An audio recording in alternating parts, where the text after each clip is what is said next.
Voici les 4 informations à retenir du 9 janvier 2026. Première info, la France Insoumise dépose une motion de censure contre le gouvernement de Sébastien Lecornu.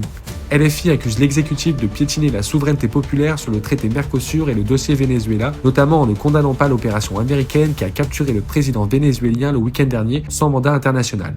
Sur le Mercosur, malgré l'opposition affichée par Macron, le parti dénonce une concurrence déloyale pour l'agriculture française. Le RN a également annoncé déposer sa propre motion, même si ces initiatives ont peu de chances d'aboutir.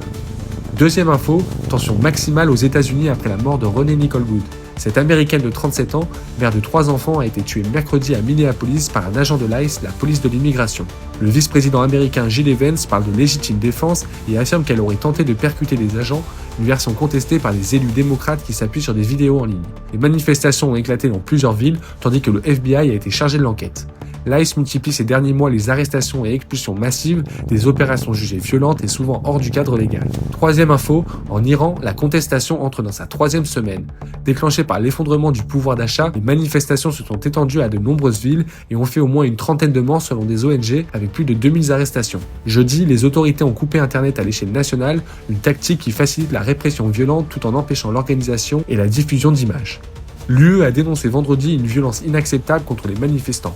Les analystes y voient une crise politique profonde, même si la chute du régime n'est pas jugée imminente. Dernière info, les phénomènes météo s'enchaînent en France. Après plusieurs jours de neige et de verglas, la tempête Goretti a frappé le nord et l'ouest dans la nuit de jeudi à vendredi avec des rafales dépassant 200 km dans le Cotentin. Jusqu'à 380 000 foyers ont été privés d'électricité, principalement en Normandie, où les pompiers ont multiplié les interventions. La situation s'améliore progressivement, mais Météo France appelle encore à la prudence. C'est tout pour aujourd'hui. Like si tu as apprécié le contenu, dis-moi l'actualité qui t'intéresse le plus en commentaire et rendez-vous demain.